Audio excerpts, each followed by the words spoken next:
আগামীকাল কর্ণফুলী নদীর তলদেশে বঙ্গবন্ধু শেখ মুজিবুর রহমান টানেলের মূল বোরিং কাজের উদ্বোধন করবেন প্রধানমন্ত্রী শেখ হাসিনা। এছাড়াও উদ্বোধন করার কথা রয়েছে এলিভেটেড এক্সপ্রেসওয়ে নির্মাণ কাজেরও।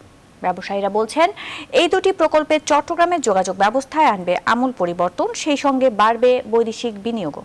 চট্টগ্রাম থেকে নয়ন বড়ুয়া জয়ের তথ্যচিত্রে দেখুন ডেস্ক রিপোর্ট।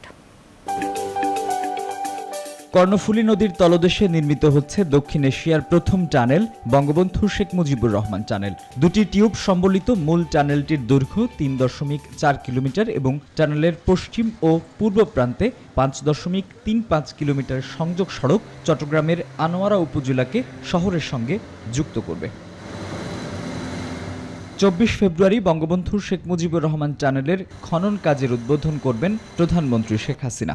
ব্যবসায়ীরা বলছেন, কর্ণফুলী টানেলটি চট্টগ্রামের যোগাযোগ ব্যবস্থায় আমূল পরিবর্তন আনবে, সেই সঙ্গে বাড়বে বিদেশি বিনিয়োগও।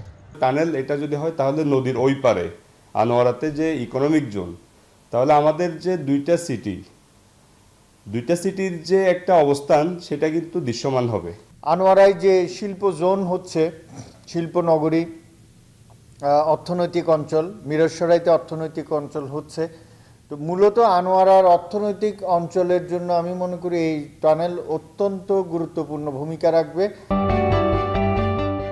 অন্যদিকে ইপিজেড পতেঙ্গা বিমানবন্দর সড়কের উপর দেশের সবচেয়ে বড় উড়াল সড়কের মূল নির্মাণ কাজেরও উদ্বোধন করার কথা রয়েছে প্রধানমন্ত্রীর। চট্টগ্রাম উন্নয়ন কর্তৃপক্ষ মনে করছে, এর ফলে বাড়বে বিনিয়োগ, বিকাশ ঘটবে পর্যটন শিল্পের, আর যানজট থেকে মুক্তি মিলবে নগরবাসীর। চট্টগ্রামের বহুল আকাঙ্ক্ষিত যে প্রজেক্ট লাফনা বাজার থেকে বিমানবন্দর পর্যন্ত ১৭ কিলোমিটার যে এলিভেটেড এক্সপ্রেসওয়ে, সেটার নির্মাণ কাজ শুরু করবেন মাননীয় প্রধানমন্ত্রী। বঙ্গবন্ধু শেখ মুজিবুর রহমান টানেলের নির্মাণ ব্যয় ধরা হয়েছে ৯,৮৮০ কোটি ৪০ লাখ টাকা। অন্যদিকে এলিভেটেড এক্সপ্রেসওয়ের নির্মাণ ব্যয় ৩,২৫০ কোটি টাকা।